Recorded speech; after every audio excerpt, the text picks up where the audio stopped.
আমাদের পাশের ফ্ল্যাটে কয়েকদিন আগে নতুন প্রতিবেশী এসেছে, তার সাথে সেরকম ভাবে দেখাও হয় না বা কথাও হয় না।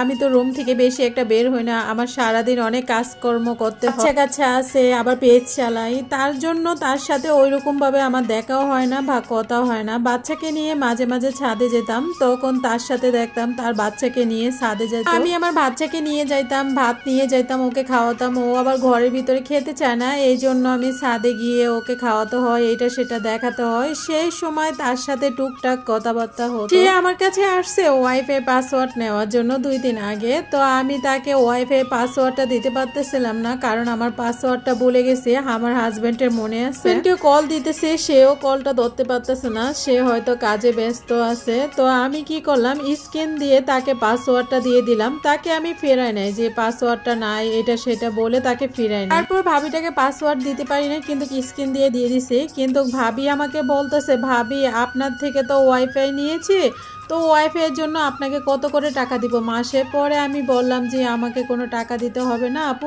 আপনি চালান, কোনো সমস্যা নেই। তখন তো আপু অনেক খুশি হলো যে টাকা লাগবে না বা টাকা চায় না। তো এইটা সেটা বলে অনেক খুশি হলো। তো আমার সাথে কথাবার্তা বলে, মাঝে মাঝে আসে, তো আমার কাছে ভালোই লাগে। কিন্তু সে না আসে, কিন্তু আসার পরে কে কি করছে, কে কি করে নাই না করছে, এই সমস্ত কথা বলে। আমার এগুলো না একদম পছন্দ হয় না। বলে যে তার শাশুড়ি এ করছে, শ্বশুর এ করছে, তার জামাই এ করছে, মানে তার নিজের বদনাম নিজে এসে আমার কাছে সবসময় বলবে। তো এই জিনিসটা আমার কাছে খুবই খারাপ লাগে, কারণ এগুলো আমি দেখতে পাই না, একদম সহ্য করতে পারি না। এরকম মাঝে মাঝে এসে বলে তার হাজব্যান্ড কি করে, তার হাজব্যান্ড তাকে দেখতে পায় না, ভালোবাসে না, তাকে কেয়ার করে না, এইটা সেটা।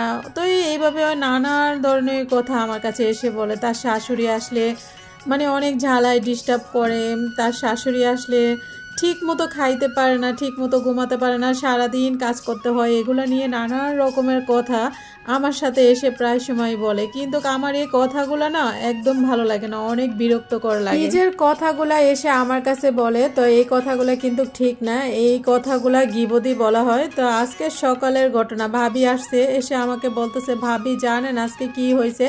আজকে আমার হাজব্যান্ড এ করছে, এটা সেটা। তো আমি বললাম যে ভাই আপনার কি প্রতিদিন হয় না হয় কি আমাকে বেছে নিছেন এগুলা প্রতিদিন বলার জন্য? আপনি এই সমস্ত কথা আমাকে কেন বলেন? আজকে একদিন বলছেন, 2 দিন বলছেন, আপনার ঘরে যা ঘটতেছে এগুলো আমাকে এসে বলতেছেন। আমার মুখ থেকে কি একবারও শুনতে পাইছেন আমার ঘরে কি ঘটে না? এগুলো আপনাকে বলছে, তো আপনি কেন এইগুলা উল্টাপাল্টা কথা, মানে হাজবেন্ডের কথা আমাকে বলেন?